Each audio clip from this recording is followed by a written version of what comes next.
Hello, everyone. I am Ben Johnson, and this is the Perpetual Chess Podcast. Perpetual Chess is a weekly interview show where top chess players, authors, content creators, and accomplished amateurs discuss their careers and share stories and chess improvement tips.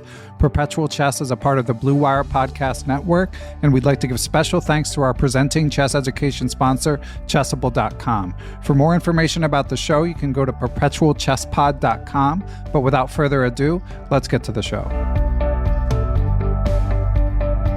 Hello, everyone, and welcome back to Perpetual Chess. We are joined by a guest I'm excited to talk chess with. He has a very unique story for this podcast. He is a passionate chess player who also happens to be in year 19 of a 25-year prison sentence. He spent years in a maximum security prison until the year 2020. Now he is joining us via telephone from a work release facility in Wichita, Kansas. He is hoping to be fully released from prison in 2025. He's working with a nonprofit called The Gift of Chess, based out of New York City, looking to get chess sets into prisons as well as to others who need them. He's got, obviously, as we will hear, our guest story doesn't start out so great, but it's turning into a great story. I love to hear him talk about his enthusiasm for chess and tell us what chess is like, both in prison and how it's changed his life. So without further ado, let's welcome Tony Ballard to Perpetual Chess. Welcome, Tony. Hi, Ben. How you doing? Thank you for having me on the podcast. And I want to thank also the Gift of Chess for giving me a platform to even get it out there, to be able to talk about my passion. And just to start off a little bit about who I am, like you said, I'm in a 19th year of a 25-year sentence. The majority of my incarceration, I spent time, playing chess and taking the lessons and the skills that I've acquired from chess in order to apply it to my life.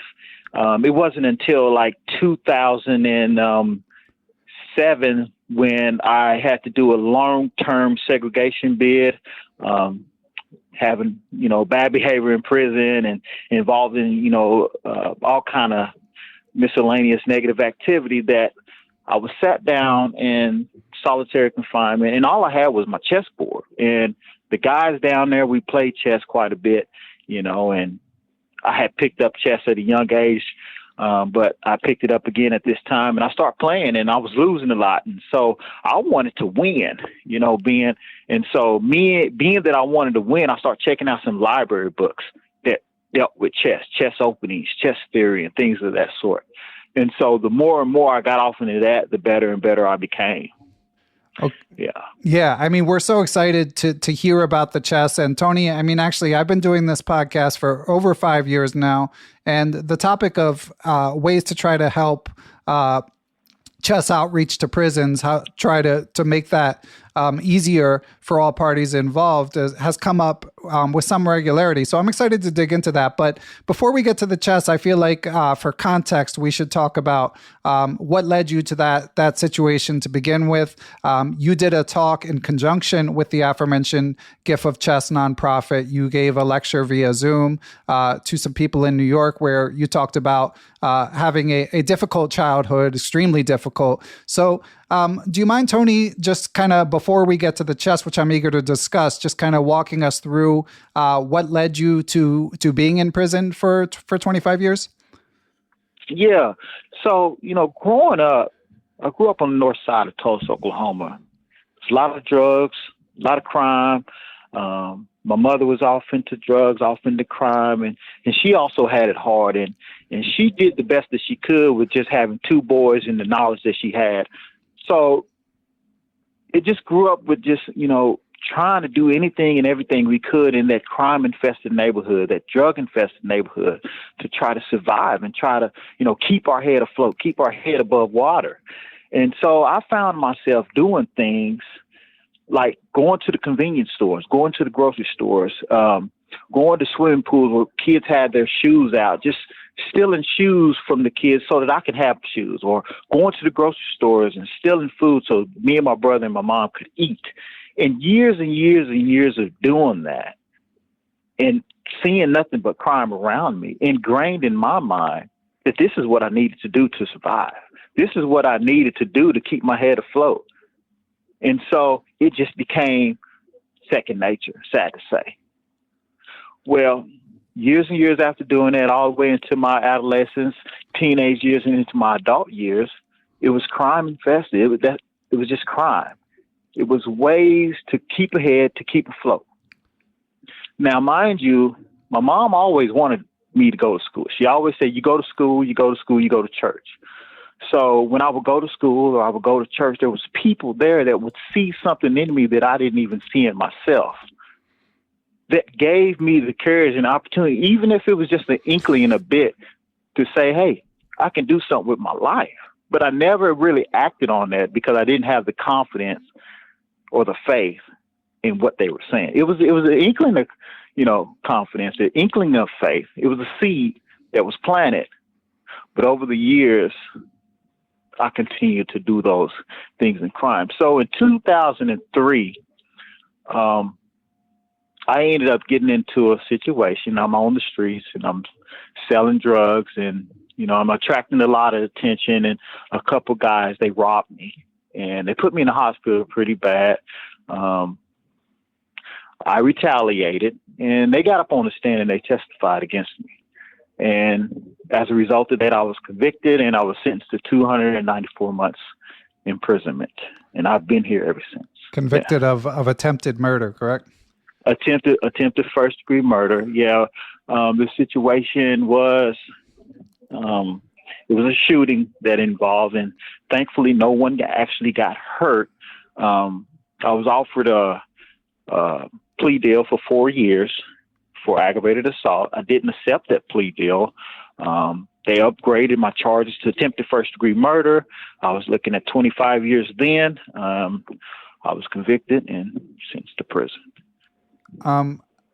And just out of curiosity, Tony, what was the thought process behind not accepting the plea deal? Well, because no one was actually shot, I fired a shot, but no one was actually hurt.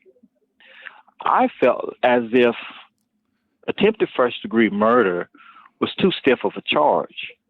And so being, in the drug game, and the guy that I was dealing with was also in the drug game, we all was under an impression that he wouldn't tell. So the state wouldn't have a case, which gave me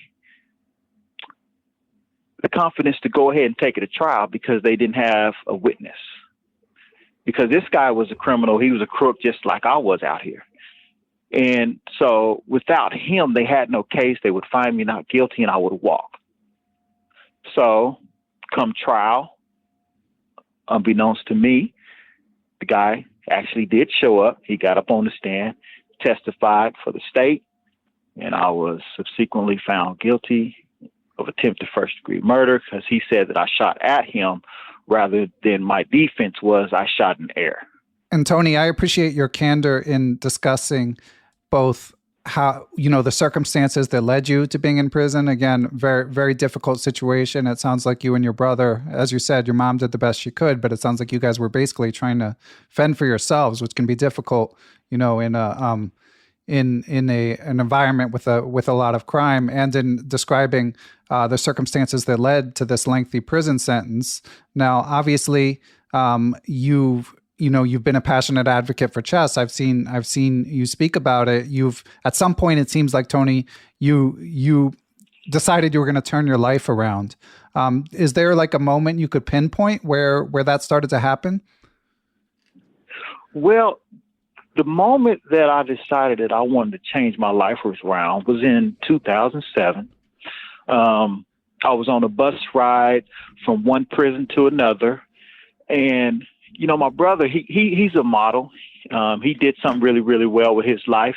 Never committed a crime. Never did any of the things that I'd done. And so, I would see him often in magazines and on TV, and he would write me letters, and he'd say, bro, I've been all around the world, but I just can't find myself to come see you in that prison. And he would write me. My nickname was Boom Boom. And he would write me letters, and he would say, I love Tony, but I hate Boom Boom.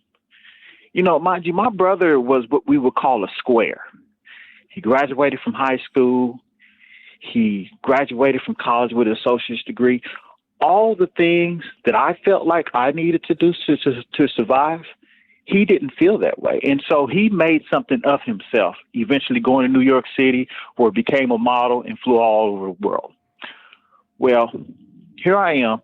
I'm sitting in this prison, and I'm getting a letter from my brother telling me that he loves Tony, but he hated Boom Boom, that he's been all over the world, but can't find himself to come see me. That put me in a, very depressive state, because all my friends out here in the community abandoned me. Everyone I thought that was on my side had left my side, and it was just me, myself, and I. And here I am, I'm sitting in the hole. I'm getting transferred from one prison to another.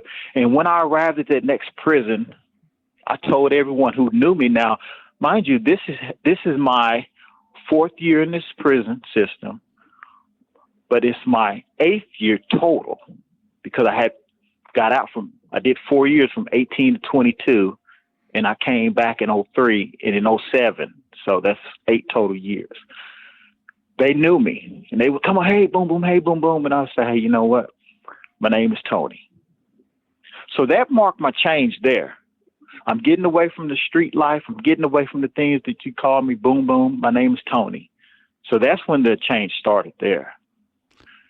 Okay, well, we're all glad that happened. And we should add, by the way, correct me if I'm wrong, Tony, but it was through your brother that you connected with Russ Makofsky of the Impact Chess Coaching Network and The Gift of Chess. We're getting ahead of ourselves, but I just wanted to verify that. Is that right? Yes.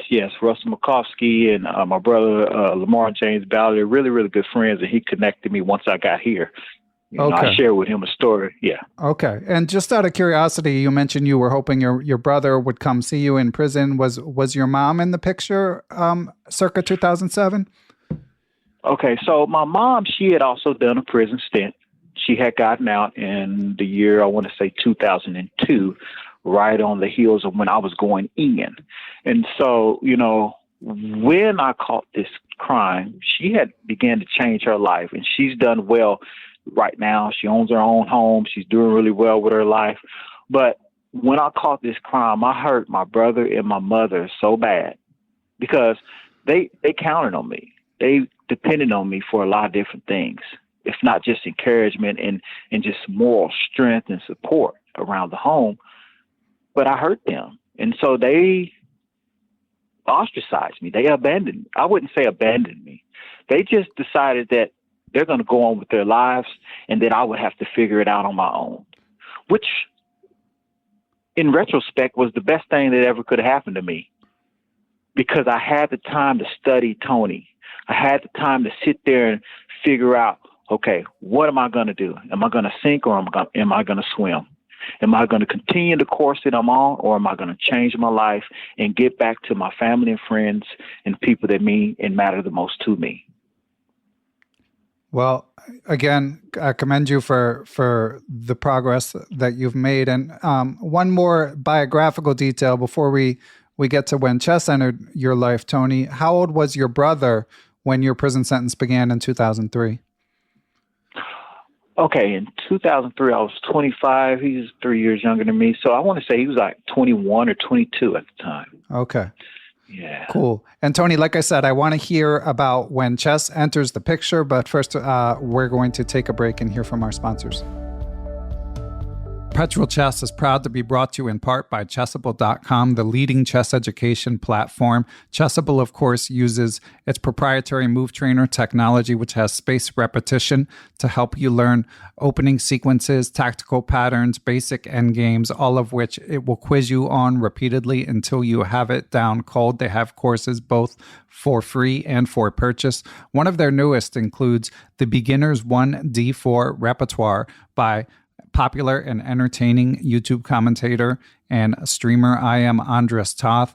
So if you're just looking to get your feet wet in an opening, it is a great intro. And of course, they also have intermediate classics like endgame strategy and tons of advanced opening courses that you can check out for free or for purchase at Chessable.com. And we are back. And as we said, so Tony is in prison, has sort of a eureka moment where he's looking to repair his relationship with his brother, starts to educate himself and work to become a better person, switches from Bam Bam to Tony. And Tony, when does chess enter the picture for you? Okay. Well, Ben, like I was telling you, throughout my childhood, I was in juvenile facilities, group homes, things of that sort. And there was always, or jails, there was always chessboards around. You know, there was dominoes, chessboards, checkers. But I gravitated towards the chessboard. And so anytime I was in one of these settings, I would play chess. And it just was a natural for me to excel and to be better than my peers. And so here I am in 2007, I'm in the hole and I'm playing chess and everybody's beating me. Now, this is something that's, odd to me. Like, this is something that don't occur. So that's when I start checking out chess books from the library. Masses of chess books in the modern chess openings and different theories and strategy openings, middle games, end game books. And once I start studying those chess books, my chess game got a whole lot better. And I started seeing success against my opponents when I would beat them. And then that led to gambling. I'm down here in the hole. I'm not getting money sent in, and everybody's gambling. And so playing chess to win, we call it chess became my bread and meat. If I didn't win, I didn't eat. And so it was imperative that I won the game in order to make my life that much easier while I was there. Okay, lots to follow up on with that, Tony. But briefly, before we get to that, so, you described chess sets were around in various juvenile facilities, but how did you actually learn to play? Just watching. Wow, that's just impressive. Watching how, just watching how they move the pieces, and then after a while, just sitting on the sideline, just watching how they move the pieces. I had the confidence to say, hey, let me try this. And I would jump down there and I move the pieces and I started off by the scholar's mate. Good for you. Learn that scholar's mate and just start doing that on people, and people would get a kick out of how you could checkmate a person in 3 moves. And it was such a beautiful thing. And it was nice. But every time I would get out of jail or I would get out of a juvenile home and I would go back home, there was no chessboards around.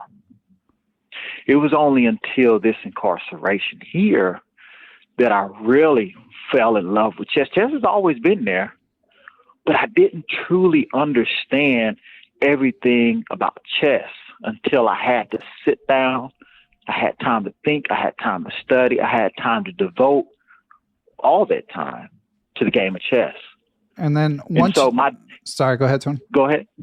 Oh, and so my days would just pass by. I wake up in the morning and we was in sales, and so I would yell across the run, hey, so-and-so, are you ready? And he'd be like, yeah, I'm ready, you up? And so we'd number our boards from 1 to 64.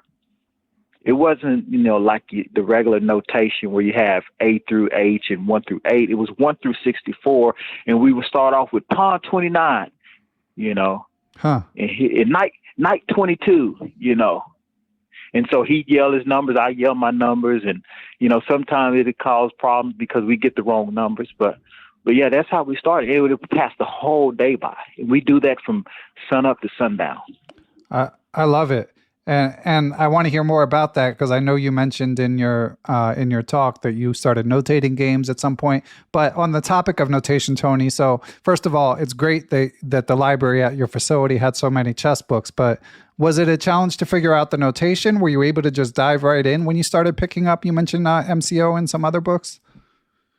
Okay, yeah, initially it was a challenge because I didn't understand, didn't know what was going on, but the more and more I just paid attention to the pages on the books and putting 2 and 2 together, that's when I figured it out. And so, but that I continued to play our way, which was 1 through 64.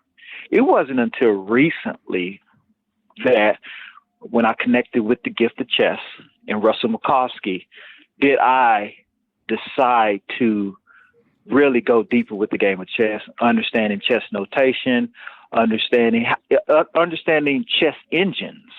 See, that was totally new to me. Like, you can write down your chess notations, and then afterward you can plug it into a computer, and it can tell you what your best moves are, what your strongest moves were, what your weakest moves were. That was totally new to me. You know, since connecting with the gift of chess, luckily I've had opportunity to play Abu Manumishri, one of the youngest grandmasters ever in a simul. I got a chance to play him. Also had a chance to play Hans Niemann in a simul. So getting the opportunity to really learn and understand chess and how your bishops are much more valuable, about 3.5 points more than a knight. 3.5 points where a knight's worth about 3 points. So these little nuances of the game helped me to really get a grip and an understanding of what the game was all about. Being in whole, reading those books helped me to understand the history of chess, where it derived from. Yeah. Do you have a favorite player? Books, well, I would say my favorite player, I have many different favorite players, but I mean, of course, I study Bobby Fischer. You know, I get on YouTube and I go back to old Dick Clark shows and I watch Bobby Fischer on Dick Clark and how he talked. His confidence was just off the charts, you know, just watching those old videos, and then I'd study his games. So I would go with Bobby Fischer. It's probably my favorite. He's from New York City. And other than that, I like, that would be my top number one. Yeah, I mean, for most Americans, he you know, despite obviously his personal flaws, it's you know, his chess was just electric. He's, you know, such a legendary figure. Now, Tony, you mentioned watching some YouTube videos. We had a question from a supporter of the podcast, Kai Alexander Liss, who was curious if you're allowed to use the internet regularly in your current prison facility, and if you're allowed to set up accounts on chess sites and learning platforms. Okay, well, in our current facility, that's something that I'm working on. Like I said, I'm at a facility that is a whole lot less than minimum custody. It's what we call it here. We have 1 foot in prison and 1 foot out the door. So I'm making proposals to the administration to allow us to have access to computers to where we can play chess online with others. But right now, no, we don't. We don't have opportunity to play chess online with others. Okay. The computer that we do have here is only for educational and online college. Okay. But Russ Makofsky, I talked to him today. He did say that you might be able to play people listening if they're interested via phone. Is that right? Yeah. So, you know, one of the ways that I play with Russell Makofsky and how we actually developed such a good rapport is playing chess over the phone. You know, he has a chessboard, I have a chessboard, and I'll say my moves, and he'll move my pieces on his board. He'll say his moves, and I'll move his pieces on his board, on my board for him. And we both got our chess notation books handy in case there's ever a mistake. And so, yeah, I played. In matter of fact, that's how I played the simul with Hans Niemann and Abu Misra, like you said, Abi is the youngest GM in the world, and it's awesome that was facilitated. And Tony, could you tell us a little bit more about like the details of the games of playing these young phenoms, Hans Niemann and Abi Misra? You mean like the details of how we played? Yeah, did you feel like you gave him a game? Did you get crushed? I mean, I know I would be at danger of being crushed, so no shame either way. Well, most definitely when I played Hans Niemann, I got crushed. And then when I will say when I played Abi, there was a moment there where he said, who is this guy? Nice. You know, that's all you want, really. But then he went, that's all I want, some recognition, you know. And then he went on to crush me. Oh. But nonetheless, it built my confidence that I was able to hold up at least till we got, you know, into move 30 or so, you know, and then I got eventually crushed. But yeah, I held on, but I learned a lot from that game. Very calculated players, very thoughtful, very in-depth thinking that I seen there that I hadn't seen before ever, you know. So I was appreciative of playing them guys. It built my confidence to play even stronger players over the phone. Where I'm at right now, there's not very many strong players, but there's a lot of people who have potential to be once they get a greater understanding of the game of chess. And that's what the whole goal is to help guys incarcerated know chess on a deeper level. Yeah. And one thing about, go ahead.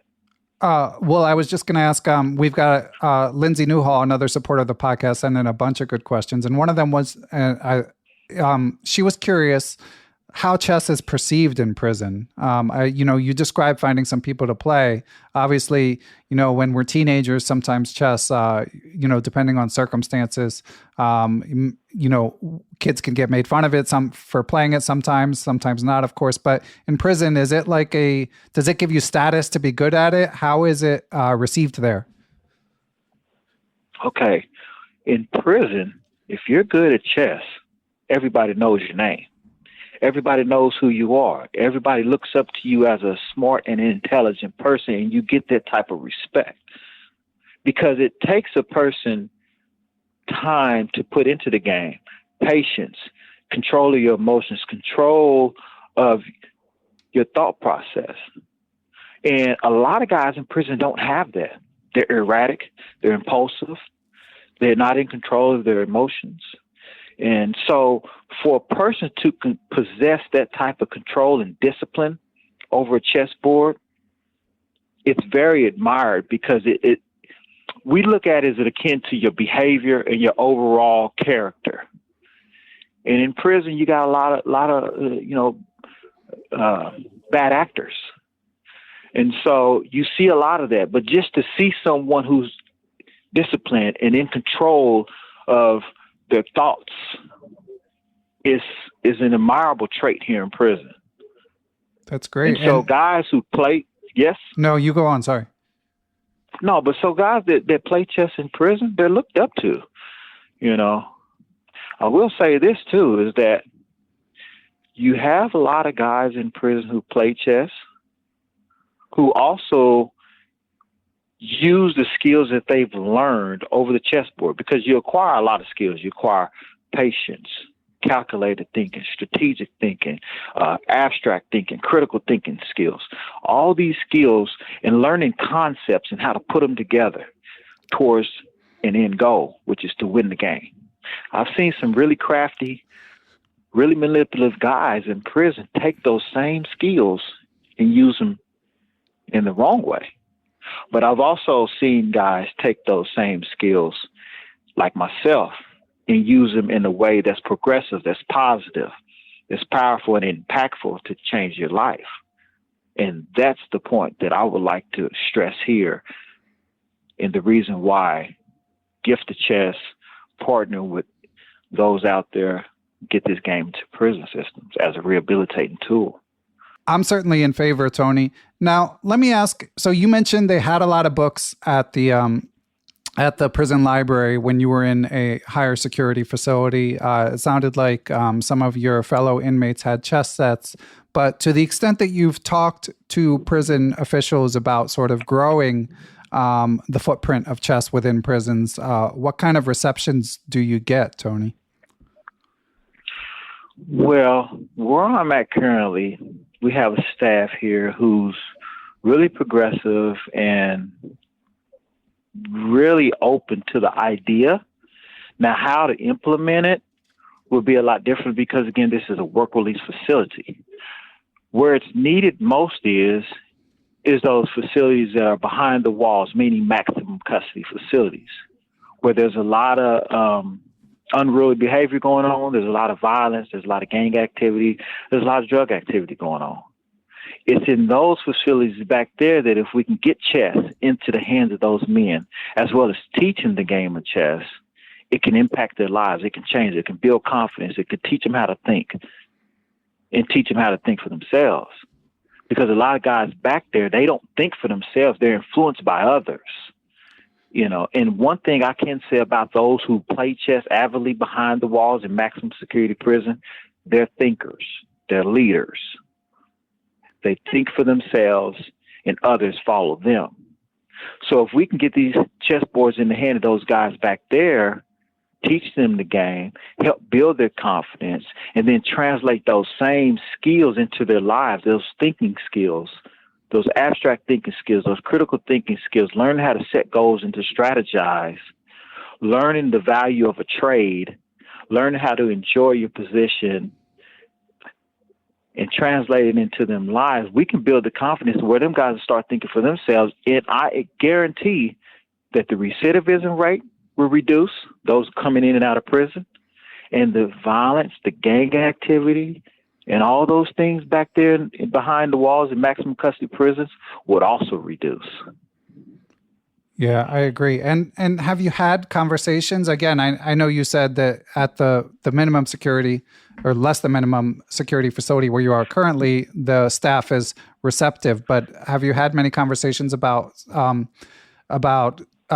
possibly contributing more to where it's needed most, the prisons where it's needed most? Okay, so I've had staff members, offer their help, but it was limited. It was limited to the point to where they would say, okay, we would give you permission to organize a chess tournament, or we give you permission to, set up a chess club. And it would only last for a while, but it wouldn't be something that would last, ongoing. So it wasn't something that was also supported by the administration fully.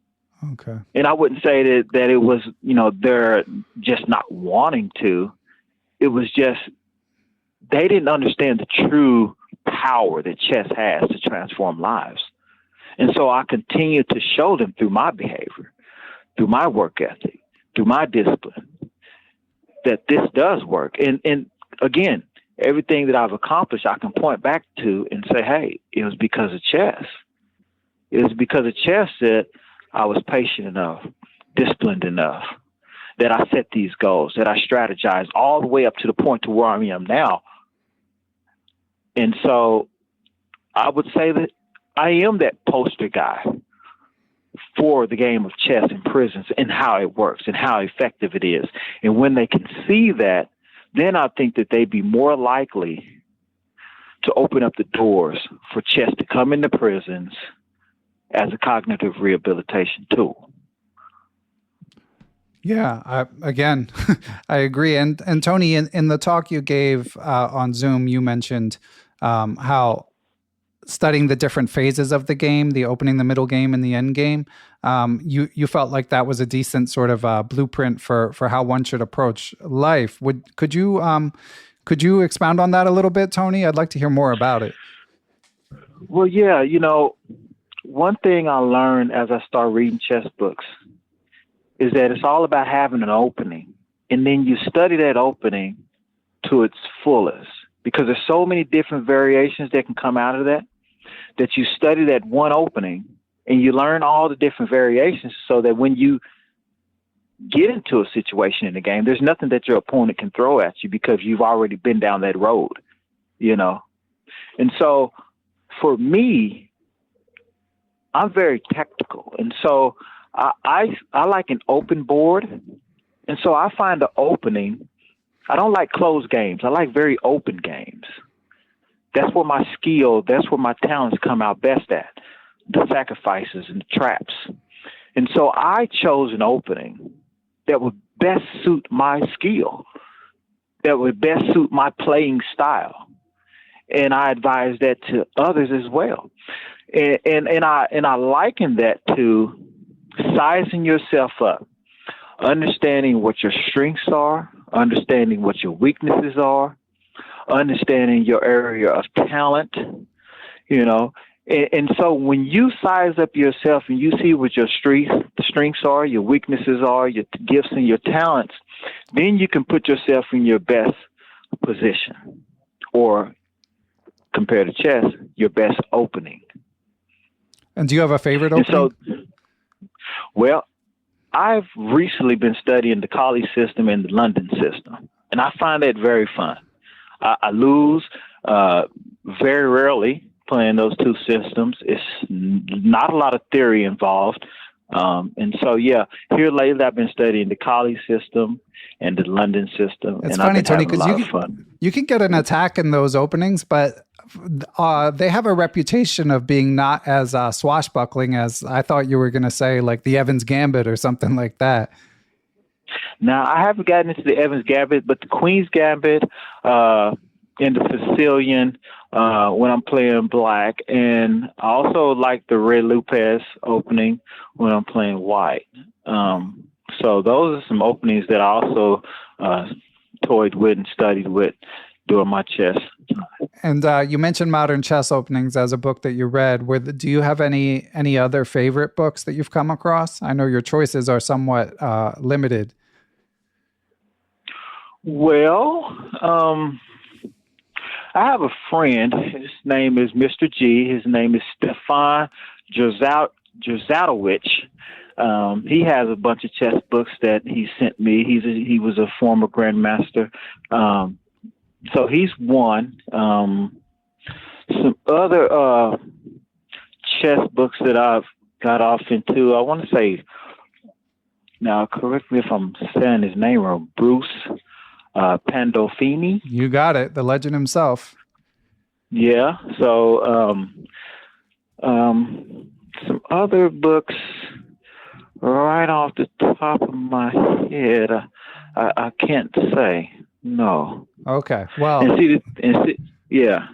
Well, I was going to ask at the time, I mean, it sounds like, again, I think right now you're probably a little busier, which is a fantastic thing. But as you mentioned, when we talked prior to this interview, you're able to go to the gym and leave the facility. You're able to do some employment seeking work. So I'm sure you're still spending time on chess, but maybe not as much as you were when you were in maximum security and doing a lot of chess. Were you analyzing your games and were there any other methods you used to work on your game? And as you said, it provided income for you. So I'm curious to hear what else you did, Tony. Well, so I have what they call the brick. The brick was produced by Laszlo Polgar. Oh yeah, the classic, chess 5300. So I would, so I would set up puzzles and chess puzzles and just look at them and study them while I'm in my cell until I came up with the solution. Then I go on to the next. Came up with the solution then I went on to the next. And sometimes I would even play myself. I would get the Chess Life magazines. And I would go over different puzzles they had in there, different end games that I found myself studying. And surprisingly, I also would later on see myself in the same situations in games. And I had an opportunity to, beat my opponent because I took the time to study those end game positions. Awesome. Yeah, it's funny you should mention the Laszlo Polgar book, Chess, because I've referred to that too as like the desert island chess book, because if you're stranded on a desert island, it'll keep you busy for so long you don't need another one. And you kind of were, you were you were in prison with with not a lot of activities to do, but a lot of time, and that's the perfect book for that circumstance. Yeah, the brick is a book that I spend a lot of time studying, and it's those little puzzles right there that help really strengthen my game. Yeah, it's a classic. You've got plenty of company in that regard. Now, Tony, we just have a bit more to talk about. I feel like we've done your past, we've done your present, and I want to get to your future. But first, we got to take one more break and hear from our sponsors, and we'll be right back. I've been playing Blitz a little bit better lately, so I figured I'd check out what's going on with my game from our friends at Aimchess.com. And what I discovered is I'm not blundering as much, so that's good news. My openings continue to be reasonably strong, especially with black. I still have things to improve, still trying to get better at playing faster, especially in Blitz, and converting advantages and even resourcefulness. But the good thing is that Aimchess shows you positions where you didn't play to your full strength, and you're able to either practice against the computer or learn from it, practice specific openings, tactics that you missed, etc. You can do all this stuff on aimchess.com. So please use the link in the show description to check it out. And if you decide to subscribe, use the link or the code Perpetual30 on aimchess.com. And we are back. And before we get to Tony's future plans, we'd like to pick up the thread of the phases of the game. So Tony was discussing how much he enjoys the opening and how he feels like that can be applied to early stages of life. And what about the middle game and the end game, Tony? Well, once you've learned your strengths, your weaknesses, and you already set up your resources, I liken your resources to getting your knights, your bishops, your castling, getting all of your weapons out on the board and ready, and having it ready to go. That's akin to your resources, your sources, your support group, your family, friends, your loved ones, and all that. And so the middle game is when you really start putting all these things to use. You're starting to look at the different strategies that you're going to have to employ in order to get to the end result. And so the middle game deals a lot in life, deals with going to job interviews, going to see employers, also coming across old friends from your past, or temptations to get involved in drugs, or temptations to get involved in crime. It's during that time that you want to really focus on what it is that you need to do to stay in the game and not lose a piece or lose yourself, lose your position. Now, when you have obtained those things that you set your sights on, your goals on, then you move into the end game, because now you pretty much got things in control, got things in order, and you're working towards the end game, almost near checkmate. But this is where things get a little bit more critical. This is where things require a lot more focus. And so you have to take your time. You have to take your time at these stages right here, or it's just easy to get tripped up. And while there's a lot less pieces on the board, one might find that it might be easier game. Sometimes they call it simplifying the game. But actually in the end game, it's also difficult. It can get tricky. Every move is counts. And so for me in the end game, it's all about securing your position, securing your win. And so you got to just stay focused. Yeah. When Fabiano Caruana was helping out on a chess.com broadcast, he was describing what it was like to play Magnus, and he was discussing his earlier chess career. And he said earlier in his chess career, he would try to avoid endgames because he felt like they were boring and it would be harder for him to realize his advantage as the more skilled player, as he often is, being one of the top players in the world. But he said it's only in recent years that he's realized that even in the endgame with fewer pieces on the board, there's actually more opportunity for him to outplay his opponents. So you've got some prestigious company in that assessment of the endgame, Tony. Well, I will say this: since really hooking with the gift of chess and learning more about this chess game, it's very, very high tech.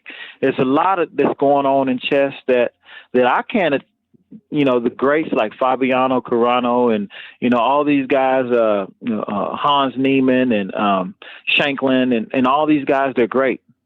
My skill comes in when I was able to take what I learned from chess and apply it to my life. Yeah. These guys can get across the board and they can slaughter you over the board in the game of chess because they're so skilled and so masterful. Where my masterfulness comes in at is when I take these same skills and I apply it to transform my life in a way to where I can become a contributing member of society, where I can be someone that adds wealth to my community, to my family, to my friends, to my employer. And so that's where my masterfulness comes in at. That's a fantastic perspective, Tony. And do you have, so you could be fully released from prison, in 2025. It sounded like possibly even sooner if things go well. Do you have any specific plans for chess? Like, would you like to work in chess? Would you like to try out a tournament?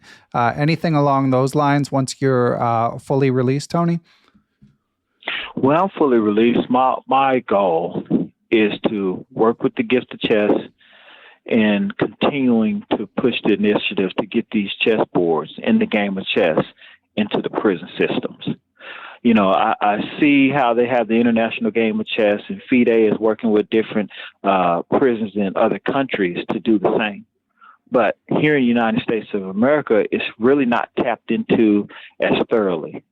And so once I get out of here, my goal is to work with at-risk youth, open up a chess club, get these kids understanding the game of chess, visit these county jails and prisons, help them to understand how the game of chess can relate to their life and how they can use the game of chess and get the skills that come with playing it and apply it to their lives for success. That's my aim, that's my push, that's my passion. And so once I get out of here, that's going to be something I work on for the most of my time. I am a barber. I do cut hair. I also am going online right now to become a social worker through a community college.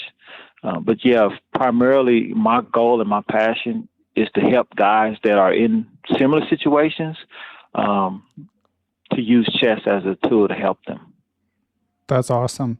And you grew up in Tulsa, your facility's in Wichita. The gift of chess is based in New York. Any thoughts, Tony, about where you might do this? Well, right now, I'm getting all my ducks in a row. Like, I'm getting all my pieces out in the open. Yeah. I'm getting my knights out, my bishops out. I'm setting up my resources right now. I'm strengthening myself with going to college online. I should walk out of here and I should have my degree. I'll walk out of here. I also have some money saved up.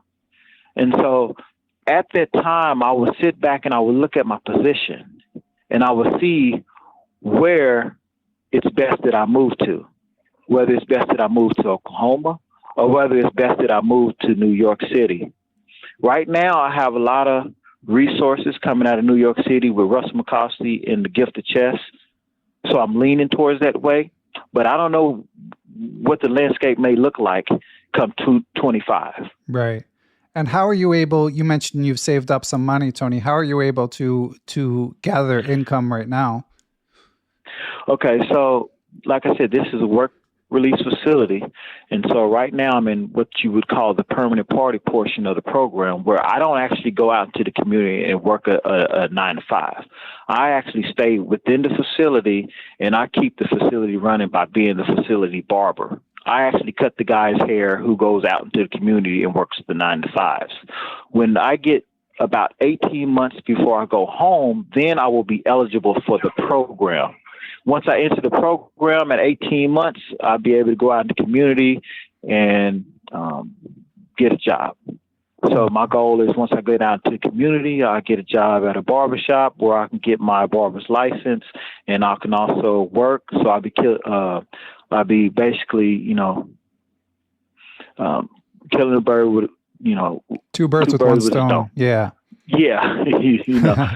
So that's my goal right there. And I'll be saving money. Now, I will say this. During my incarceration, I've been able to touch elbows with a lot of guys that are in administration who runs these prisons here in Kansas.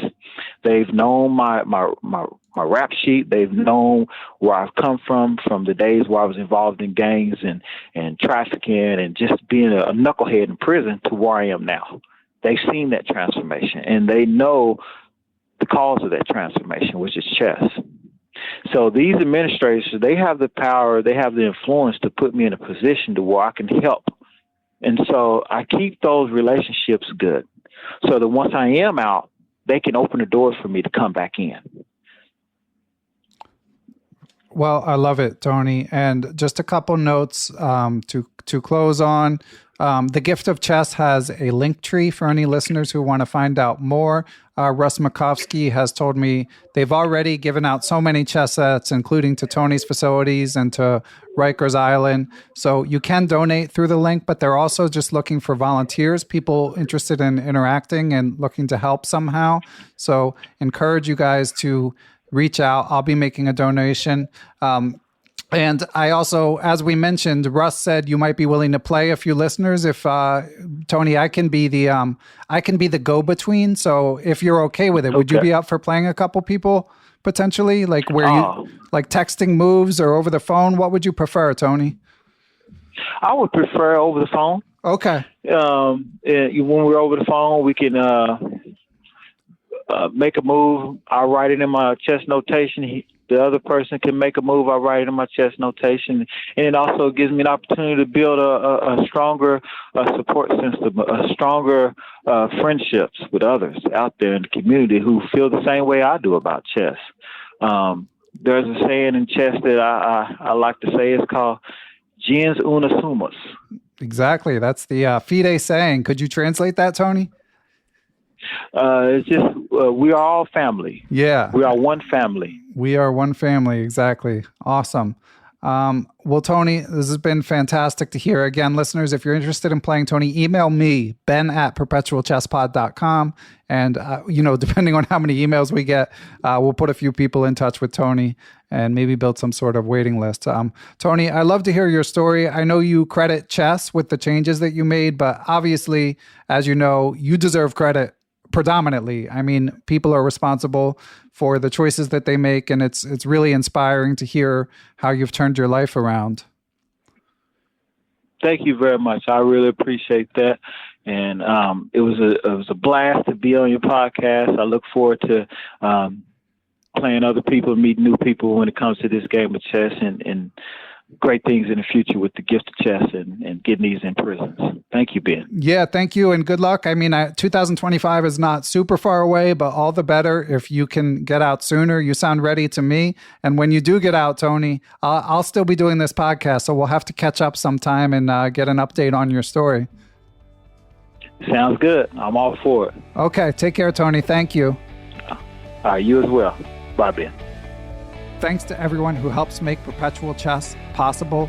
Big shout out to my producer, Matthew Passy. I'd also like to thank the Blue Wire Podcast Network, with whom we are proud to be affiliated. Be sure to follow us on social media, Beneficial1 on Twitter, @Perpetual Chess on Instagram, or you can join the Perpetual Chess Facebook group.